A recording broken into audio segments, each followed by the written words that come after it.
Head movement is one of the most entertaining things to watch in boxing. However, you're not just going to be able to watch this video and then have brilliant head movement like Canelo.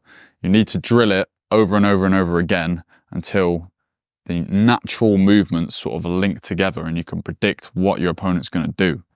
However, to get to this stage, you first need to learn the techniques of different types of head movement. So that's what I'm going to teach you in this video. I'm going to teach you every individual type of head movement, and then I'm going to teach you how to link them together to actually make it effective in the ring. Make sure you join my free school community where I've got a free boxing fundamentals course, free tactics course, and a free strategy course, along with 1,600 members in there, all posting their boxing footage of them shadow boxing on the bag or sparring, and then having everyone else in there review them, give them feedback, and allowing them to improve at a quicker rate. Links in description. Okay, so starting with the most simple and ending with the most technical, we'll start with dipping. Now, dipping is you adopting your normal boxing stance, proper shape, proper weight distribution, and all you're doing is you're just bending your knees to go under a shot. Looks like this. And I'm not leaning forward doing it, I'm not leaning backwards as I do it. I'm literally just going up and down in a straight line. My head isn't moving forward or backwards, just going up and down like this.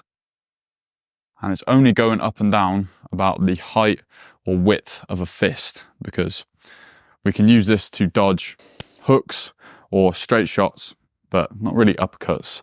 I mean, we might be able to dodge a long range uppercut, but more than likely, if we're going to dip down, we're just dipping into an uppercut. So if we predict that our opponent's going to throw an uppercut, then just don't dip. All right?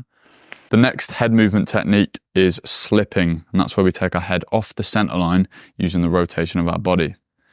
When we slip, all we're doing is rotating from here to here and bringing our shoulders closer to our knees, the opposing knee, that is.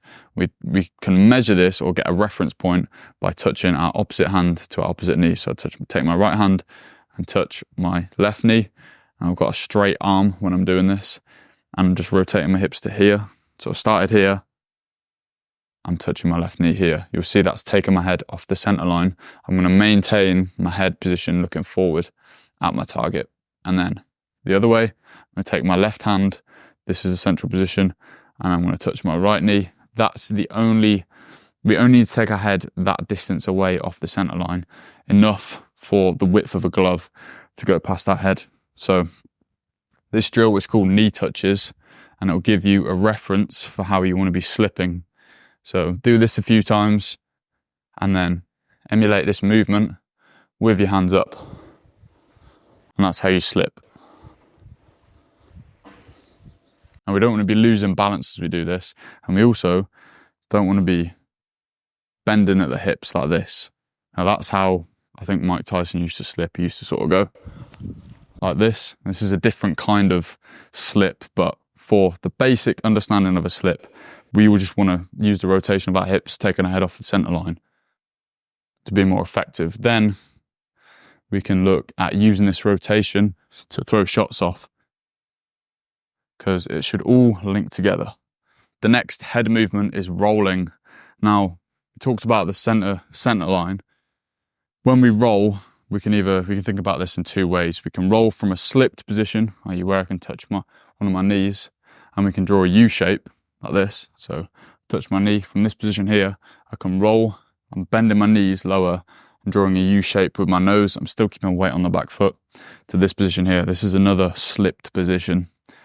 Or I can do it from the central position and draw like a big circle with my nose. So if you trace my nose, it's going round here and back to this center position, or back the other way, back to here. So first of all, instead of doing the circle, I'd like you to practice touching one of your knees, going from this position, keeping your hands up as you do, rolling, drawing the U shape to this position, the other slip position where I can touch my knee, and then back the other way. So drawing the U shapes. I'm going to try maintain, staying on balance, keeping shape, keeping your elbows tucked in as you do this, and then we can do the full circle as you get a little bit more comfortable with this. The same thing applies. I'm just rotating my hips from here to here to here to here.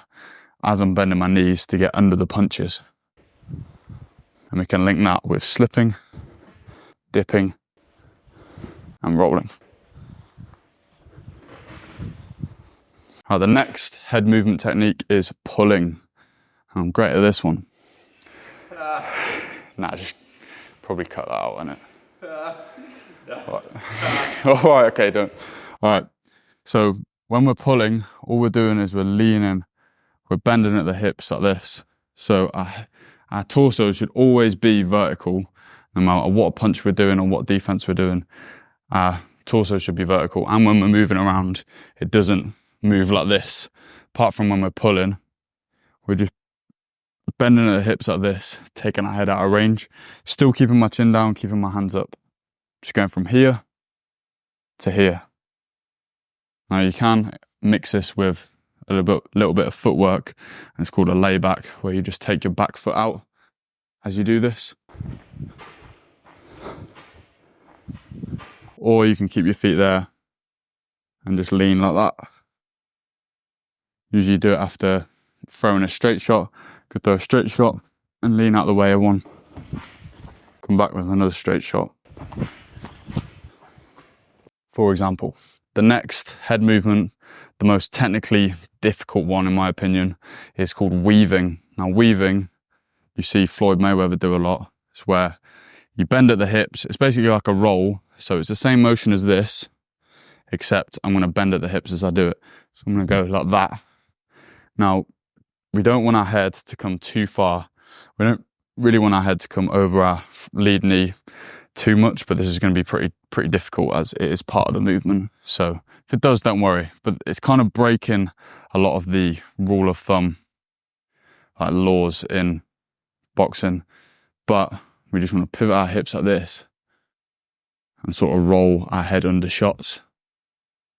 Now you want to be careful that you don't walk straight onto an uppercut as you do this, but if someone's throwing hooks, is a very effective movement. Keep our hands by our chin as we do it. We come up to here. As we come to this position, we generally want to keep our right hand high, and the same as we go under and come out the other side. Keep our left hand high, like this. And that is weaving. Now, if you've seen my videos on the flow of boxing, you know how you can use the rotation of your hips to link all these different movements together. And that's exactly what you can do moving your head. So apart from really the dips and the lean backs, we can include those, but generally all of them come off the rotation. So we can slip, we can roll, or we can weave, back to slipping, or we can lean. Good drill for that is pulling in between slips, so we can pull there. And we can just link all of these bits of head movement together. Now doing this, making them all linked together through the rotation of our hips and moving our head correctly, is going to make us much, much harder to hit when we're in the ring. We can do certain drills for this. For example, we could do 1, 2, slip, 2, 1. And then slip the other way. Or we could do hook, roll, hook.